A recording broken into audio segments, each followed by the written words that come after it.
All the way from the start, I can feel it in my heart, like all the way from the start. Hey, what's going on out there? I'm Sean Devine. Hope you all are doing well. Today I've got a new video where we're going to dive into 5 different sub bass and bass harmonics plugins. These are bass enhancement plugins from Waves, and I use each of these for different purposes, different reasons. Some of you may have one or the other, a couple, and you're wondering kind of what's the difference. You know, recently Submarine came out and there was a lot of questions about, what is different about Submarine versus the rest of them.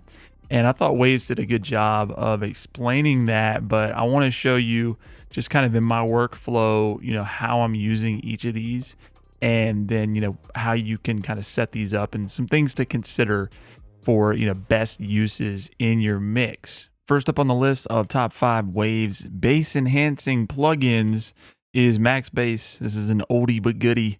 I'm going to play back this little R&B instrumental that I've got with a sub bass line that doesn't have much info below 200, and then I'm going to engage Max Bass.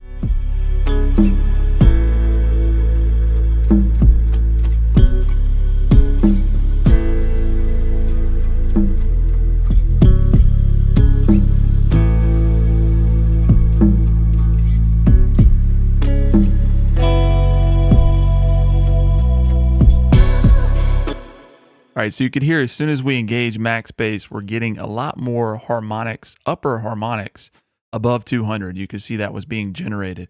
What this allows you to do is have your bass lines translate better for smaller speakers, things like phones, laptops, TV speakers, and that sort of thing. So you can adjust the harmonics of what is actually being generated by max bass and then mix that back in with your original bass. Next plugin is RBass, which RBass is very similar to max bass in that we're generating these upper harmonics, and it's designed to give you a better translation to smaller speakers.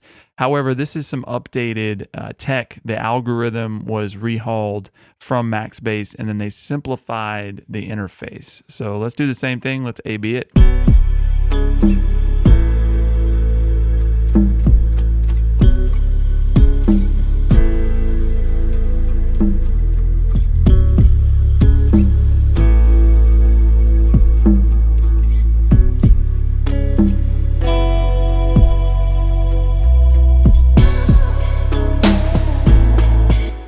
So same concept as max bass, again, just a little bit different approach.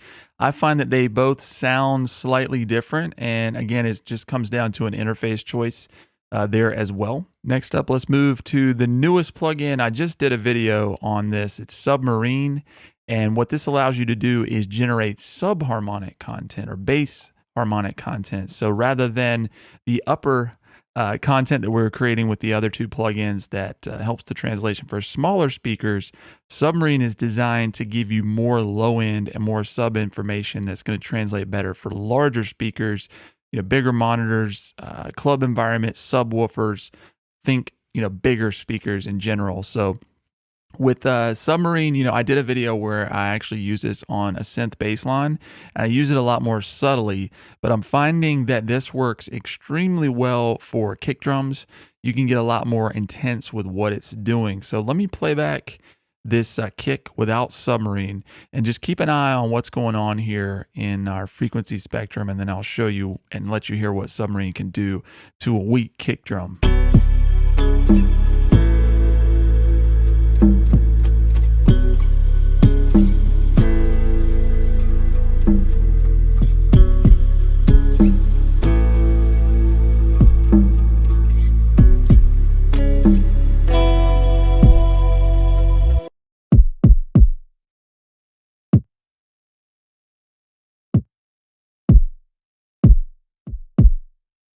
So you can hear what a huge difference that makes, and really gives you the thump and the impact. If you're listening on speakers or a subwoofer right now, you'll really be able to tell the difference. But again, I'm finding that Submarine works great having those 2 full octaves to be able to do something, especially like a kick that's just really thin. Next up, we've got low air. Now, low air, the concept, the overall kind of effect here is similar to what Submarine does, but this is just a simpler kind of implementation, and it's not quite as flexible. Still useful, but it does sound a little bit different too, because the algorithm, is not this newer tech that they're using in Submarine, the organic resynthesis. So this was designed more for post-production sound effects, making really big impact sounds and things, and adding those low harmonics. I like to use this a lot for like live drums, floor toms, if you want to get a lot more low end out of them. So in this track particularly, I just have them on this little impact sort of fill. Let me play that without low air. Just a couple of little hits, and then with low air.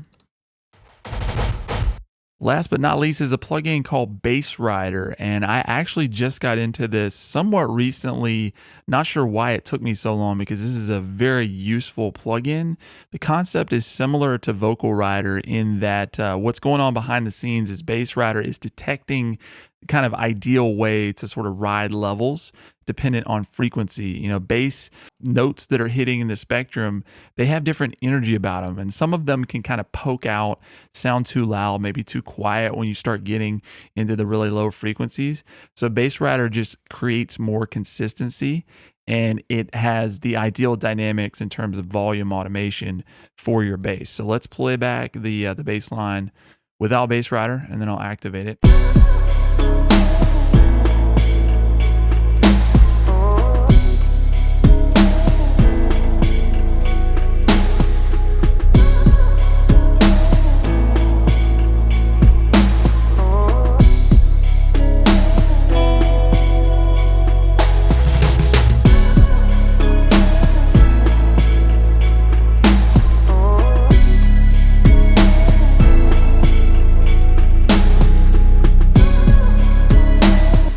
So as you can hear, Bass Rider is really cool in creating that consistent dynamic. The impact, some of the lower frequency notes, you could see that it was riding it to bring those out. The energy has to match for all these different notes that we're playing. And so I've just found, especially with sub-bass 808s, if you're finding a lot of inconsistencies in terms of how that stuff is sounding, Bass Rider is a miraculous plugin in that way. All right, y'all, those are my top 5 Waves plugins for bass enhancement. I wanted to just give you some context in terms of how I'm using them. I use all of these in different situations, and they all have their strengths. Again, max bass and R bass probably being the most similar, but still they sound a little bit different, and I find myself using max bass for certain situations, and R bass is just something that I can pull up really quickly and kind of dial in. So it just depends on your taste, but again, they're all very useful. And if you're looking to get deeper low end, you're looking to get some low end that translates better, and you're looking to get more consistency, these are very helpful plugins to step your low end game up. So I hope this helps. If you learn anything in the video, please like, subscribe, and consider sharing. We'll talk to you soon.